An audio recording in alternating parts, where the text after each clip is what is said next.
इंदिरानगर परिसर, बचत मॉल आणि आपल्या गोल्डच्या सोबत परिसरामध्ये अचानक 20-25 लोकांनी हमला केला.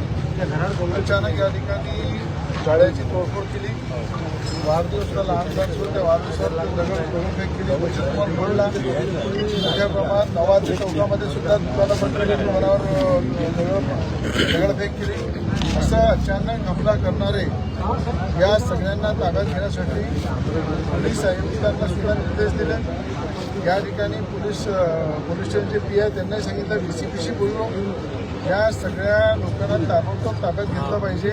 अशा प्रकारचे दहशत माजवणं, अशा प्रकारे दहशतीचं वातावरण तयार करणं आणि निपक्ष लोकांना अशा प्रकारचं मारणं या ठिकाणी आमच्या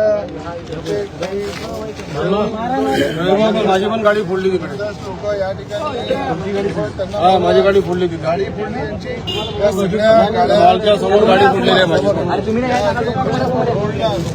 लोकांना मारलं, दुकानावर हमला केला, दुकानं बंद करण्यासाठी दादागिरी केली आणि गरीब लोकांना असं मारणं.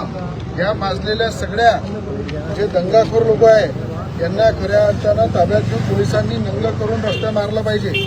आणि हे चेतावणी देतो मी की पोलीस विभागाने ताबडतोब कारवाई करून यांना ताब्यात घेऊन या ठिकाणी तैशी दहशत हे ती रस्त्यावर त्यांना कुठून काढली पाहिजे. म्हणून या ठिकाणी पोलीस कमिशनरलाही माझी विनंती आहे की आता लगे हात जे कृपयाचे लोक आहे, क्राईमचे लोक आहे, पी.आय. आहे, ज्या पद्धतीनं कामाला लागले त्यांनी ताबडतोब ताब्यात घ्यावं आणि कडक त्याच्यावर कारवाई करावी. आणि जेवढ्या गाड्यांचं नुकसान झालेलं आहे, मॉलमध्ये नुकसान झालेलं आहे, गाड्या फोडलेल्या आहे, या सगळ्याचा पंचनामा करून यांना नुकसान भरपाई भेटली पाहिजे. कारण की निर्दोष लोकांना मारणं, निर्दोष लोकांच्या गाड्या फोडणं, दुकानावर लाथा मारणं, एखाद्या लहान मुलांचा वाढदिवस सुरू आहे त्या लहान मुलांवर दगडफेक करणं, अशा प्रकारचं ज्या पद्धतीनं एखाद्या आतंकवादी हमल्याचं वातावरण केलेलं आहे, गुंडागर्दी चालू आहे, ही गुंडागर्दी रस्त्यावर आणून पोलिसांनी त्यांना झोडपलं पाहिजे. हे पोलिसांना मी या ठिकाणी सांगत आहे. अन्यथा मी स्वतः माझ्या पद्धतीने